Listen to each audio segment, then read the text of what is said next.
Hey everybody, this is Rydo and we're back to Chariot. Let's hop in. We are in the next section now, and we are definitely looking and hoping for something. Just like we're hoping that there's kind of a big change in this second section. It does look like there's different colored gems now instead of just orange gems. That may very well just be a currency change. Though you may get 10 gold from this bronze gems um, and 20 from the other color. We're going to be playing more in the dark. The only thing I could really imagine might change otherwise is if the gems were actually picked up by the people. Hmm. Down we go. Hmm. Interesting. This looks like gems too. So we've got some plants popping up as we fell down there. Although doesn't really feel like too much of anything else is happening. My I guess hope here would be that possibly things will just be a little bit more colorful and brighter. I don't see a lot of value um in playing in the dark for a long time. And picking up the different gems to see the value is going to be hard. It really feels like each gem is still just worth about 10. The fact that we got all the way through and did not run into a single uh, yeah, we still can't pick up these gems. Interesting. That broke. Um so dotted ghostly things breaks it,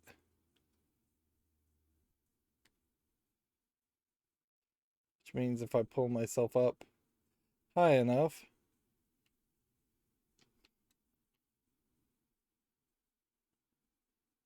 hmm,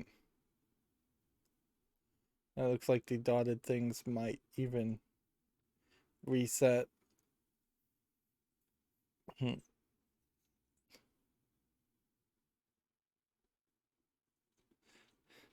Really wasting time here just to do that. Hmm. Hmm. These looters, new version of looters that they definitely intentionally wanted you to get stuck in. I have to fight them. But yeah, we almost certainly would have had a boss fight if there was going to be a boss fight.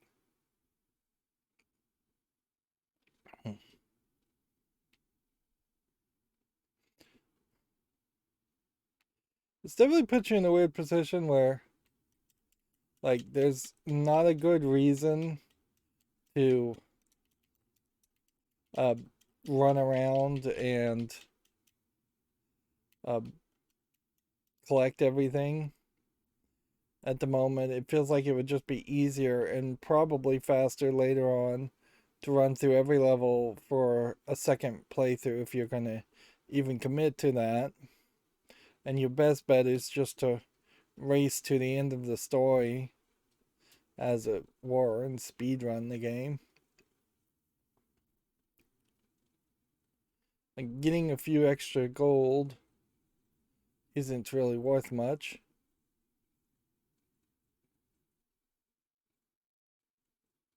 So I'm just gonna kind of like adopt an attitude of ignoring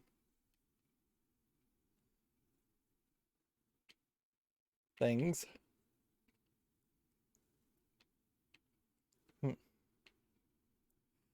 What would have sped up this process, I think, probably quite a bit, is if they had...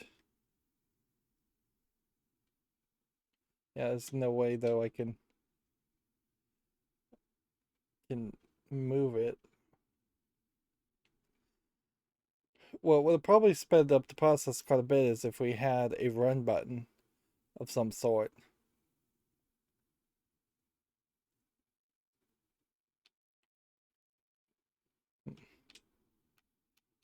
Yeah, we'll ride over this and see what happens. Do the ghost patterns reappear? Yes.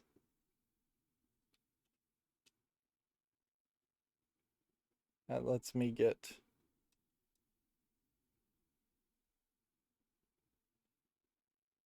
over this way. But yeah, a massive run button that made you move 2 or 3 times faster. I think it's really what this would need. And I hope I'm going somewhere that'll reconnect. Otherwise, I am going to end up wasting a lot of time.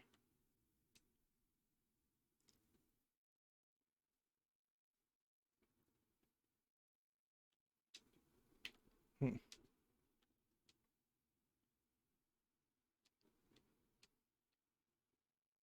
Hmm.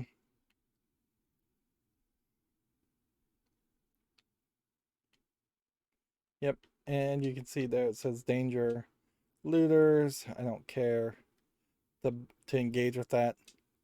Like inherently, I'm already uninterested in engaging with the parts of the game.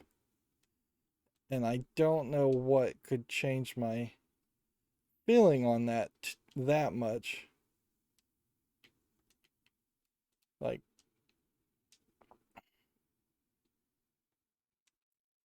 like the floaty jumps and the slow movements really mess with how this game feels like it should play. And even like precisely nudging the chariot is a nightmare.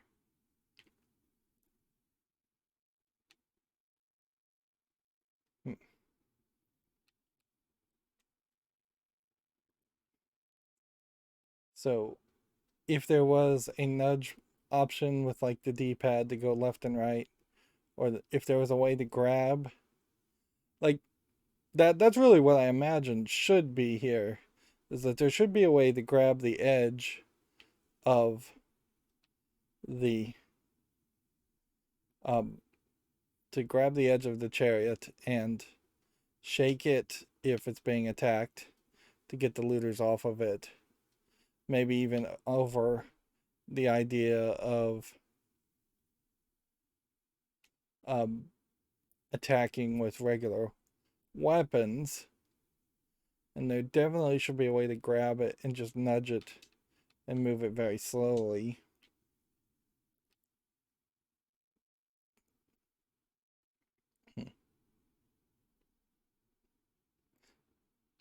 But those are still just small interactions when the vast majority of the time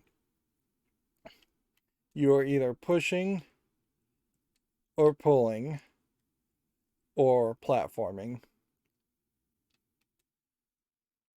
And while I would admit that a lot of precision platformers have gone past my own skill level, Super Meat Boy style, um, this feels too easy, even at my relatively low skill level as far as platforming. And it definitely does not feel precise because of how floaty the jumps are and how slow you move. And I'm having to repeat myself quite a bit here and just reiterating just how terrible this plays and this controls. And controlling certainly is the thing that will kill any game as far as whether or not you really want to play it.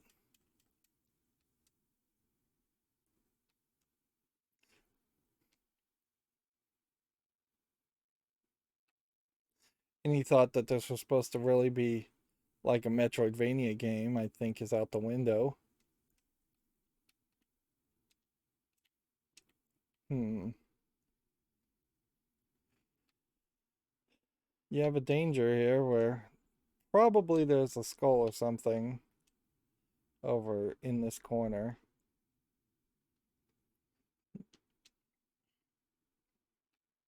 This is effectively a escort quest of all escort quests.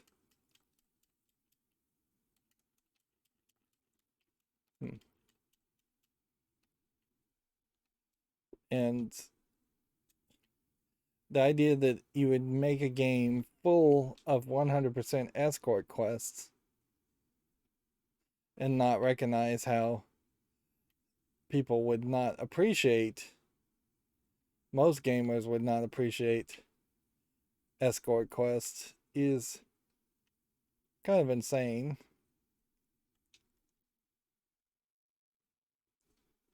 Let's press these boots. Nope.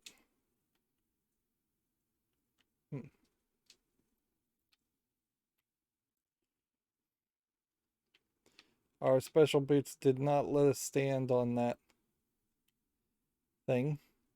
I guess it may be a royal lantern is lighting up and giving life to these plants.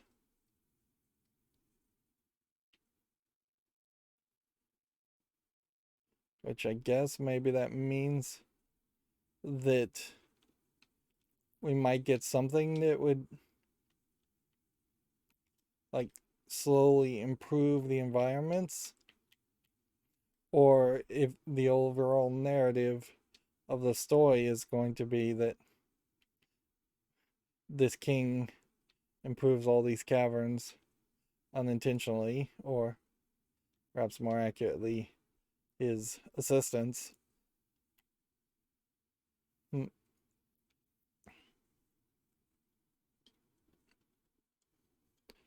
Noticeably, we did not get another item scroll.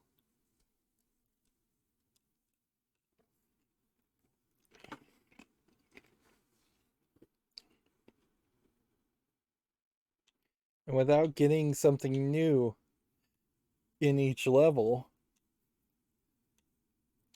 you really don't feel like you made that much progress. We didn't even, I think, get any skulls then.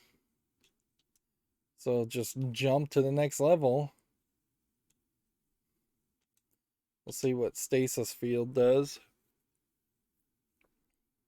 None of these abilities really come off as being useful abilities also. Like, and that seems weird. Because you would think that they would be kind of major improvements, or at least have some use, or there would be specific puzzles around specific abilities that you would have to come back. Say, to get all 3 of the skulls, you would have to use 3 different items, or figure out some more difficult, challenging ways to get the items. And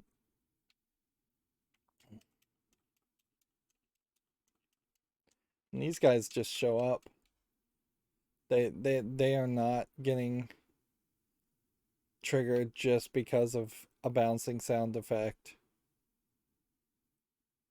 They are just scripted completely to show up.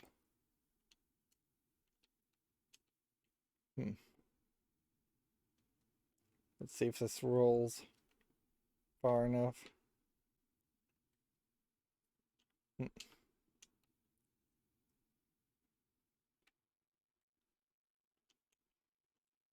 They're barely giving you enough room for on a lot of these platforms.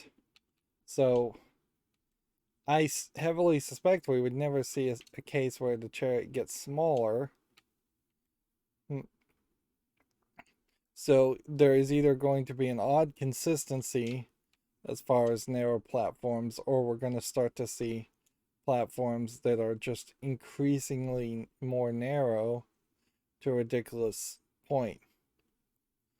And there is definitely a scenario I can imagine here where they're asking you to balance the Chariot on tiny little squares, at which point I think that would be a little too frustrating for me to bother to care to keep on playing. In fact, pretty much any difficulty spike at this level.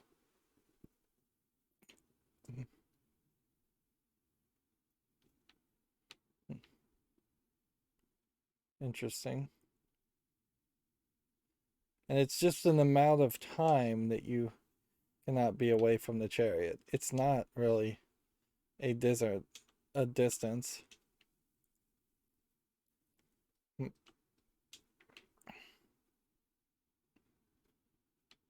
Yeah, any major difficulty spike, and I think I would be just done with this game.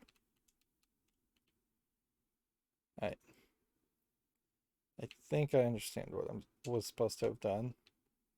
I was supposed to have ridden this and then hovered up here.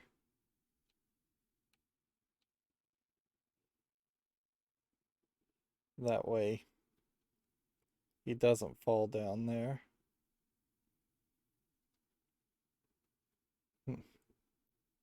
We may just start to see more precarious pitfalls like that.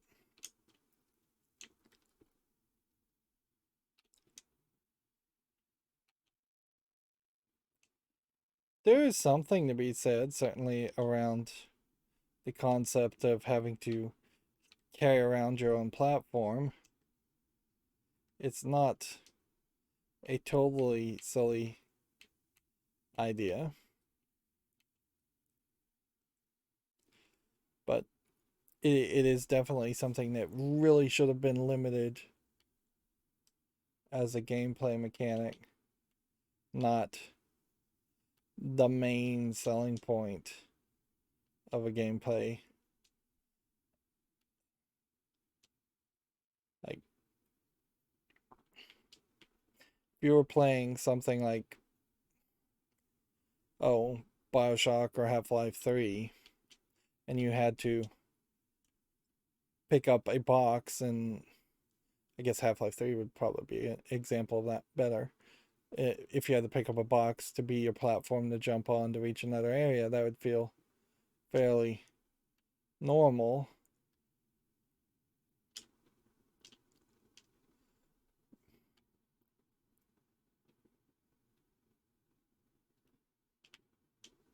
In a lot of ways, this feels like there's just a physics engine that they were working on. I have no idea where I'm supposed to go. Maybe the map can help us figure that out. I guess we're going up.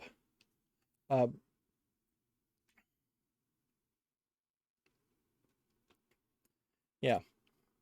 If they were working on the idea of wheels actually interacting with surfaces,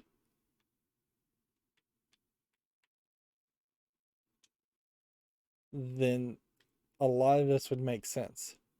If they were working on the idea of feet interacting with surfaces, a lot of this would make sense. And maybe in 2014, if this is being made by a custom engine or, say, the Unreal Engine, it looks kind of like a game that could have been made in the Unreal Engine. No, I mean the Unity engine, not the Unreal Engine.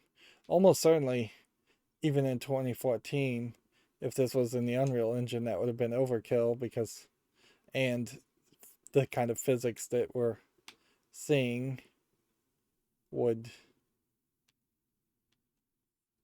make plenty of sense already, or would already be programmable by default.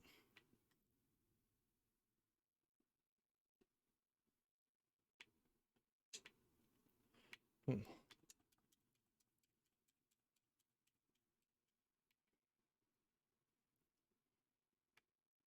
I have no idea what I'm supposed to be doing, but I'm assuming by getting the other object, the box here, that gives me height to get up higher. And that's the goal.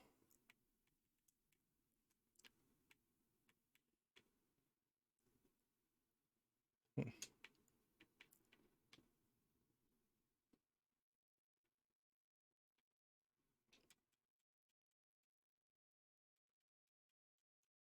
Hmm.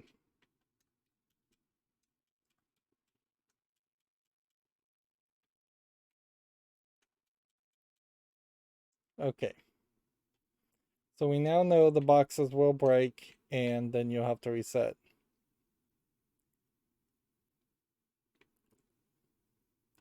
Which doesn't logically make the most amount of sense, but whatever. We now know we are probably attempting to get up here.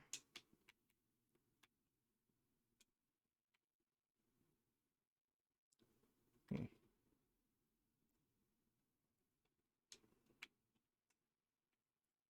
Hmm.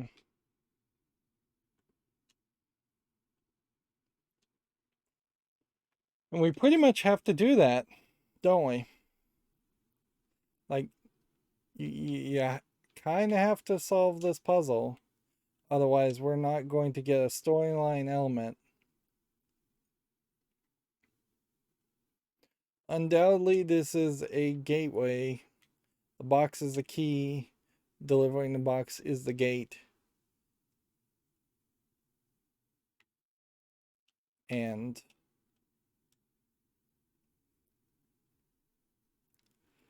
there is definitely potential here for a difficulty spike.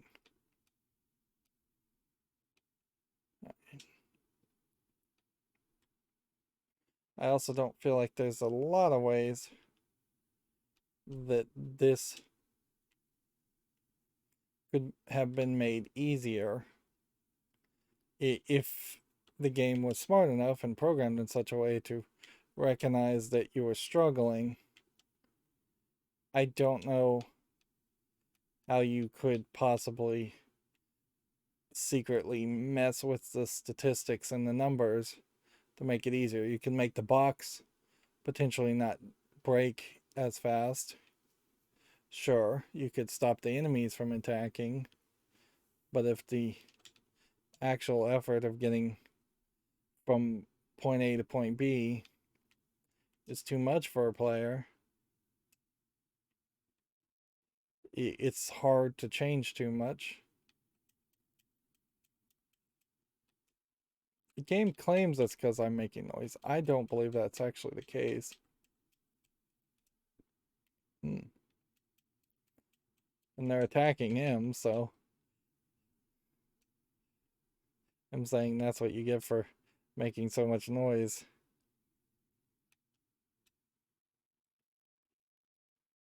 It's not really that helpful. Come on.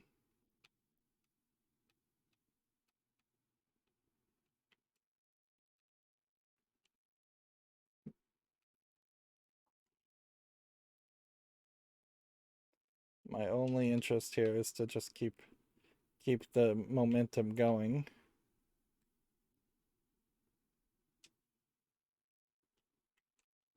And they seem to be placing icons towards switches to further highlight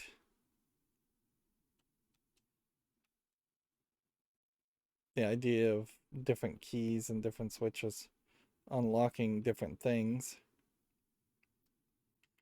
But if we look at the map for a second, we kind of don't know where we're supposed to be going. If anything, it seems like we may have missed a whole exit. Doesn't seem like there's a zoom in or zoom out on this.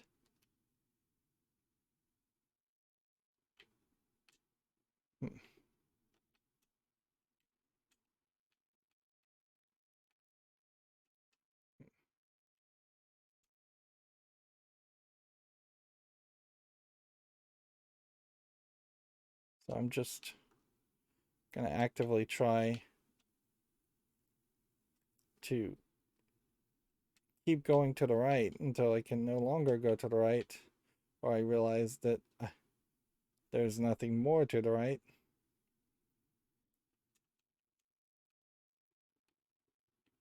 The game really wouldn't be pushing me in these directions with the arrows. Would it change the game much if I wasn't using the arrows? Interesting. This says it's also a 2-player section. Um,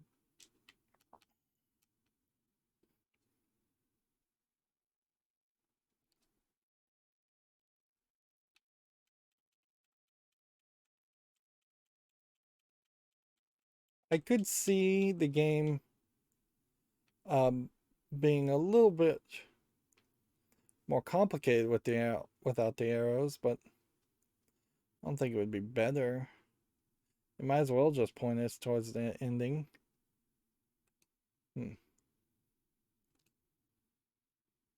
Yeah, I haven't even used the stasis field.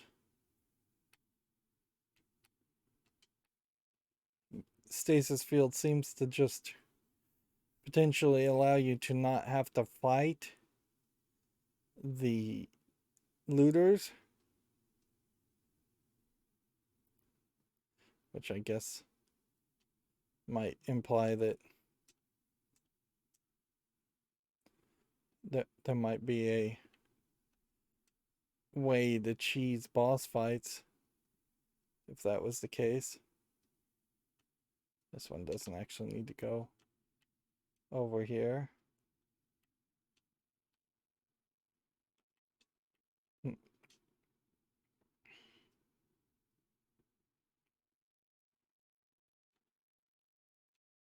right. How can we get up?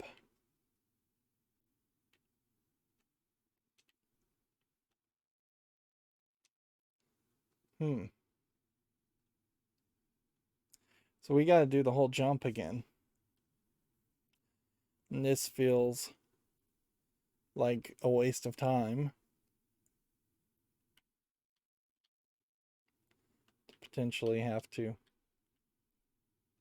get high enough to get up here, to pull up here, to get high enough to get up here. And we're going to have to do this multiple times.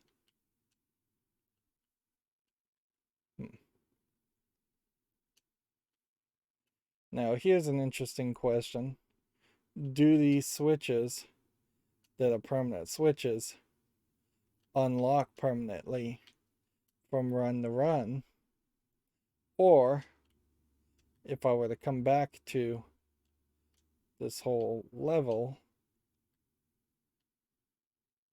does this checkpoint reset? Yes, it does.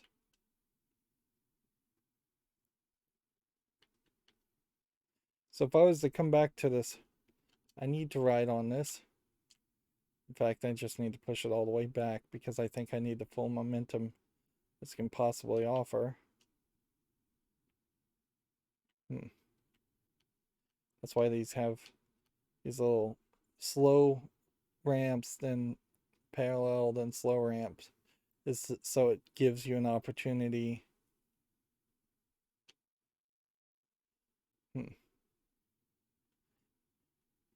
to jump on.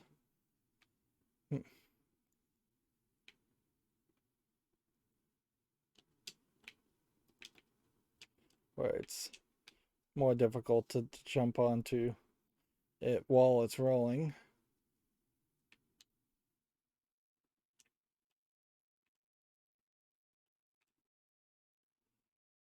Hmm.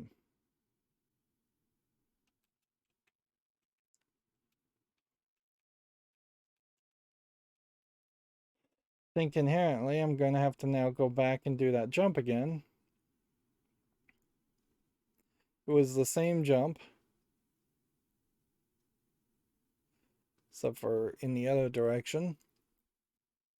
Which this game does feel like it's kind of repeating content, just really stretching.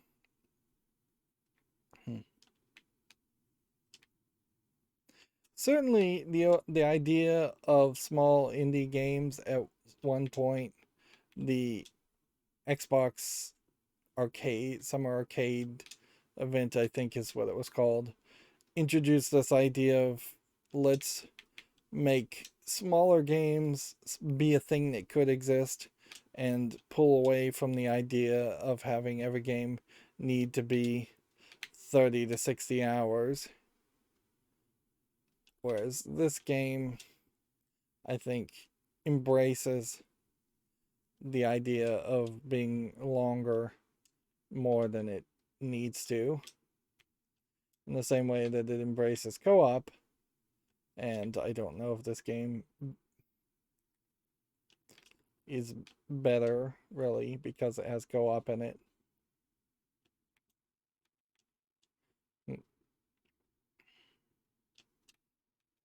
There is a lack of acknowledgement, I would say, too, in the fact that you can have single player game. Any single player game at a certain level can be somewhat co-op, because you can have somebody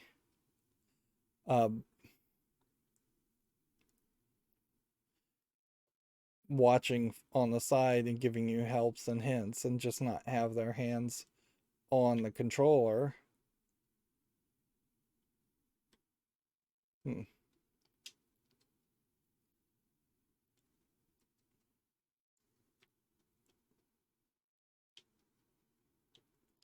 All right.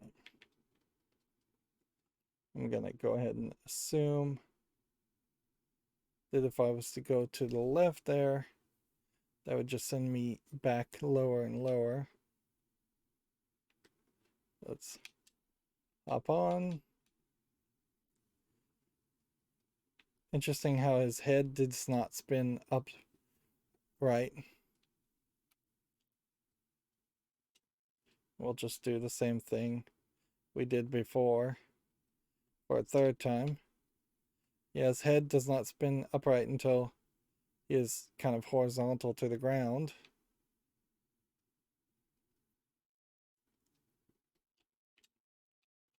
And up we go. The rope magically connects even though you're not looking at it.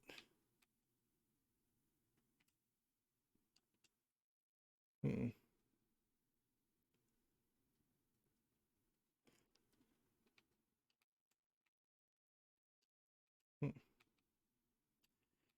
Yeah, feeling how much I occasionally just grab the chariot with the rope and kind of struggle with it. I can't help but imagine this really would suck with a inept player, which in my case would be me in the first place, and then as soon as I started getting good at it, I would probably outskill the person I was playing with. You just never really have a balance. This is probably one of those games that would look really, really good if you had two speedrunners playing together. And it definitely feels like a game that was thinking in that aspect of having speedrunners play their game.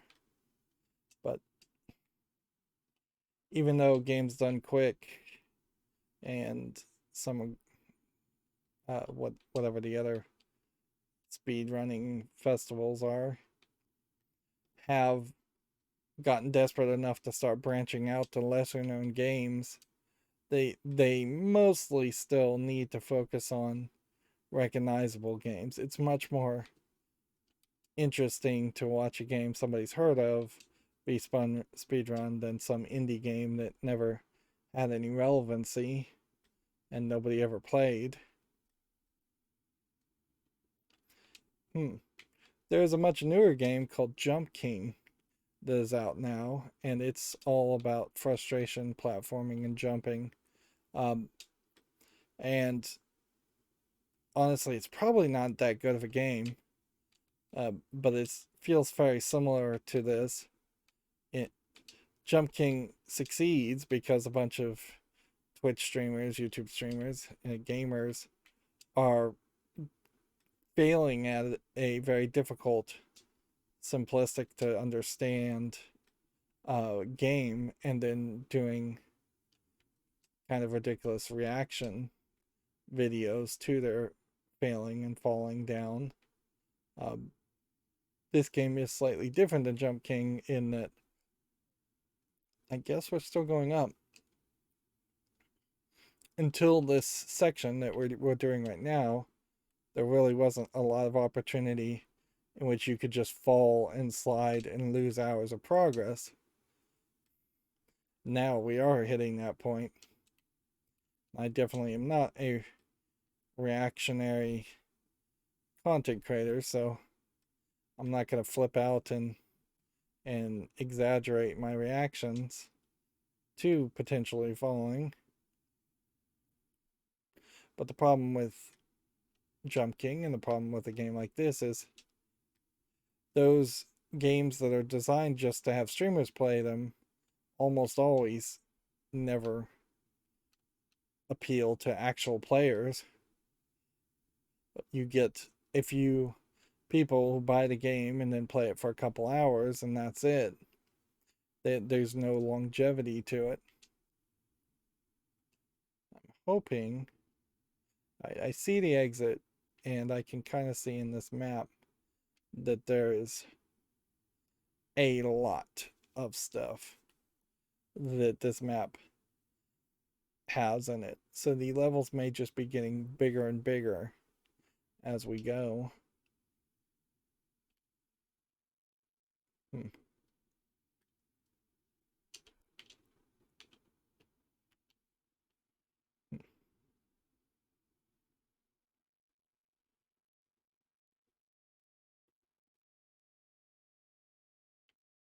So this is a save your pitfall, but only if you have it on a rope. If it just falls, I think it falls. But then it also is something that you have to engage with if you want the gems. Although I guess we've already learned you don't actually have to get all the gems.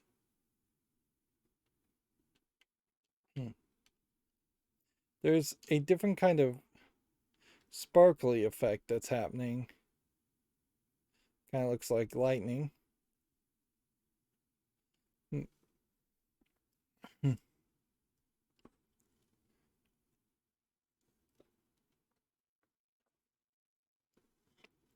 We didn't run into something that would limit us going any further.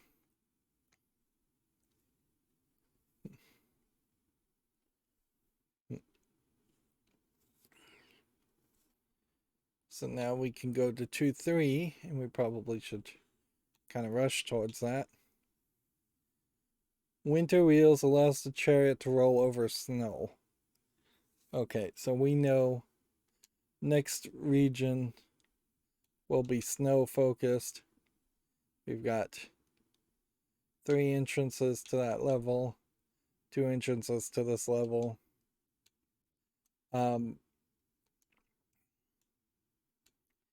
You don't know if you're getting storyline gold blueprints or if you're getting blue blueprints.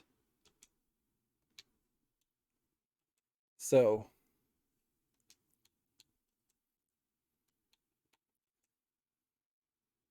Yeah, we missed a blueprint in this level and skulls. I'm not sure skulls really do anything for you. They don't seem like they increase your life or anything. Hmm.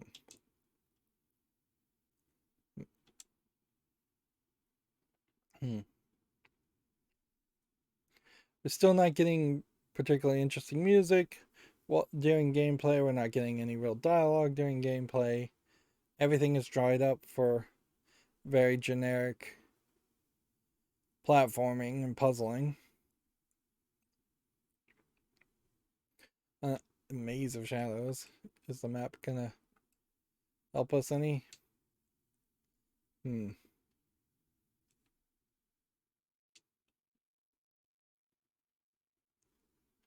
Um, I'm not sure I'm a super huge fan of 2D platforming as much as I potentially am a fan of 3D platforming.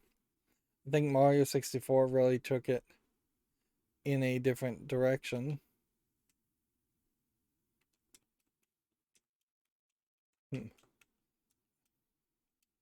Possibly a better direction. I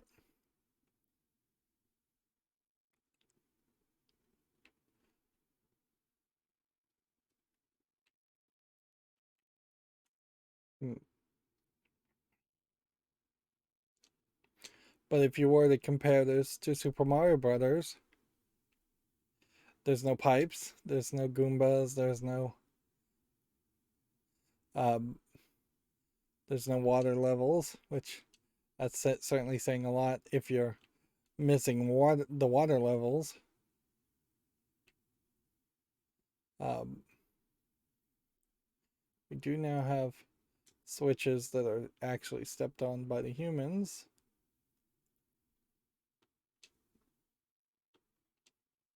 That's a temporary timed switch.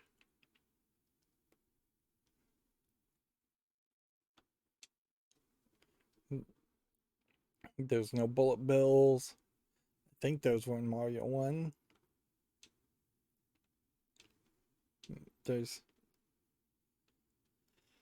if they were just going to kind of copy and follow uh, platformers in general, even if they were following something like Banjo Kazooie or Sonic, there's more variety in those old games than there is this.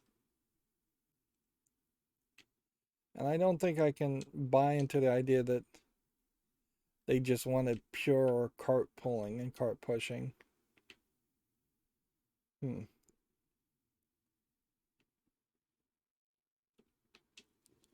Hmm.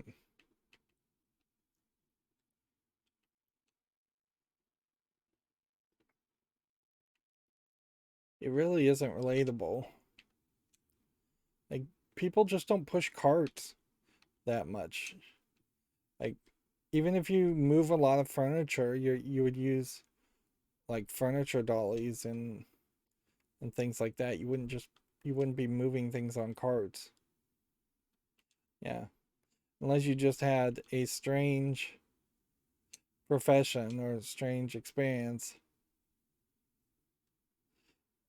pushing, I don't know, hot dog carts or something. Okay. This says go the other way. I'm gonna believe him and just try and rush through all of this. Hmm. Hmm. A game about moving sofas around would frankly be more relatable than moving a cart on a wheel around. Hmm. Hmm. Hmm. Hmm. Clearly, a lot of these are. Um, I kind of wonder if you could just ignore the looters too, and you would just lose a small amount of gold. Hmm. Hmm. Yeah, almost certainly the error down there was a this is the way to recover your path arrow. This is probably a this is the way to recover your path arrow, but you didn't take the optimum path. Which certainly this also, I think, points um towards how annoying doing a speed run around this would be. Hmm. Hmm. And that just ended there. Wants me to go downward.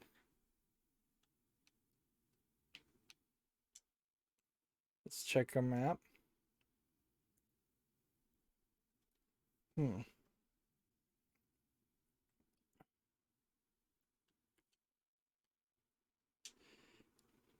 The fact that we haven't seen a checkpoint, I think, points out towards the idea that,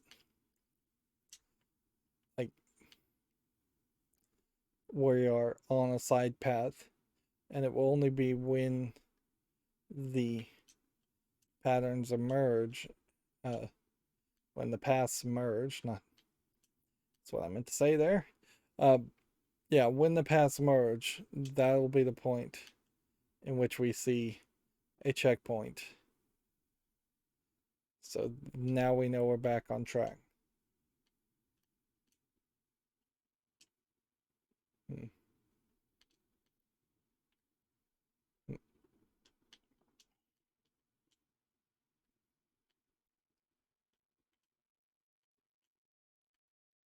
But just having like a general arrow in a direction is probably not as good as better breadcrumbing with these gems.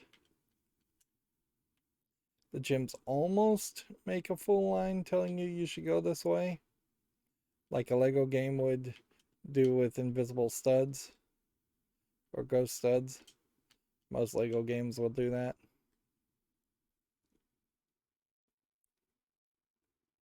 Right.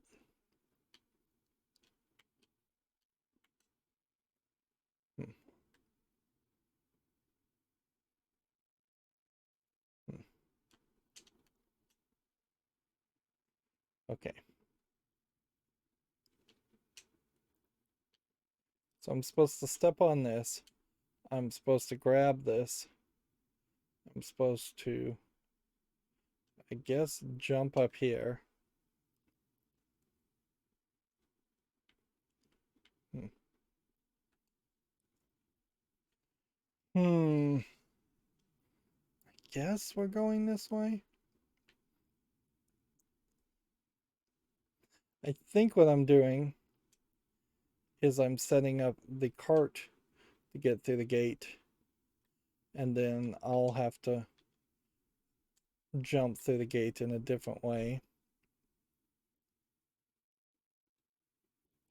Right. Because what can happen here, it really seems like you push this, and then you would ride this. But I'll fall through the ghostly. Hmm.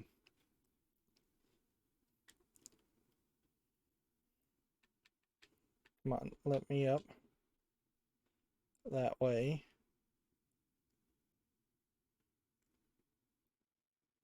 Hmm. Yeah, well, it seems like that may be the only thing you have to do. We had 22% revealed on this map as really, really small amount.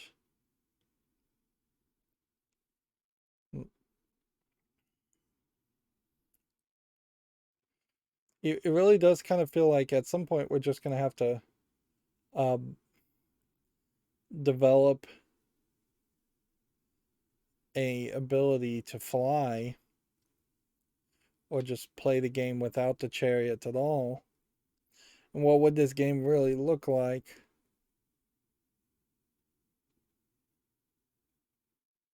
Yeah. Hmm. Yeah, I question what the game would really look like if we were just um, just running around without pushing the cart.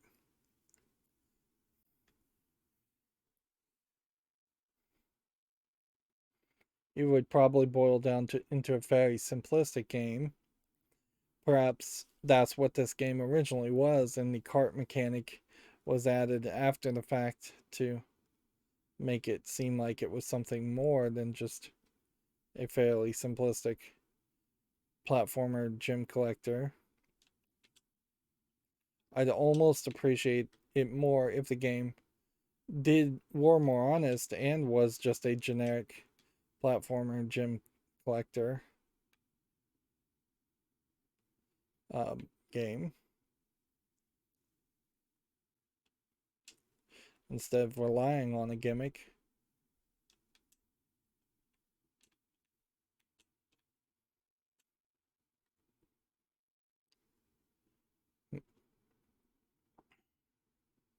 I kind of believe that there is a possibility that a generic platformer gem collector would maybe sell. We definitely had games like that in the past, and Jazz Jackrabbit is kind of an example of a game where you were running and platforming. Although hmm, Jazz Jackrabbit also, to my memory, for a game that is very, very old, probably ran a little bit faster than this game did. There definitely were some early PC games that tried to run really smoothly and really fast and were simply hampered by PCs just not having enough processing power. And oddly, by the time PCs did have enough processing power, those types of games had already been hmm, like those types of games had already been just forgotten about. People didn't really care about them. Um, I think because there was just an overabundance of that type of game, and that genre really never came back either. Um, Sonic is kind of the closest example. Hmm, hmm, hmm. So you can see he's getting very, very stuck in snow. It really is a physics engine issue. Like the entire element here, like the entire gimmick is around the idea of, can we have different surfaces interact with different things? Which, take note, most games don't bother with that. Um, you don't have Call of Duty games, Halo games, or anything like that where there's snow or mud and that really slows you down. If anything, the only time we see any even beginnings of systems like that, it usually has to be fire or acid. But just walking in water, walking in mud, walking in snow, the actions are exactly the same. You don't get slowed down, you don't get tripped up. No status effects almost always. And we've been making games, frankly, well, game developers have been making games for decades in different environments, and that still doesn't lead to nobody felt the need to implement any system like that. Uh, Oddly, the only kind of surface technology that has been somewhat of a major improvement is the surface technology that was in the Assassin's Creed series, particularly the first few Assassin's Creed games, where surfaces that previously had to be manually labeled as climbable have now were somewhat procedurally labeled as climbable, and there was just a lot more opportunity to climb walls. Um, and there is definitely some rope technology that they're still trying to work on, and fabric technology and hair technology that are mostly visual effects of just trying to make things feel like their real world equivalents. You'd think racing games might have different surface technology for cars, driving on snow, driving on mud, driving on rainwater, but I've never seen a game that really gets deep into that. Uh, you'd think maybe the Dirt series might do something like that. Interesting. Doesn't tell you what percentage of the map you actually did reveal, so you may have to do 100% of the map in one run. So what it looks like is going to happen is that snow is going to take us down lower. So we may have a third section of the map that goes to the right to get the snow tires. And then we'll go. It'd be really crazy if there's like a boss fight at the very end and no sub boss fights. But yeah, since we are supposed to be going deeper and deeper, I guess it does kind of make some sense that the map might go to the right, and then in the middle we might go down, and then the final chamber would be very much at the very bottom of the map.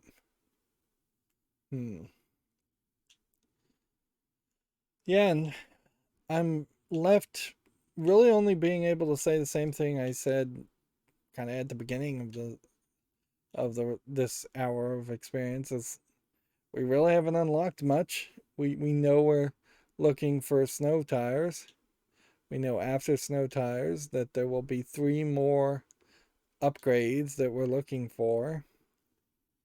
And that's kind of it. Um,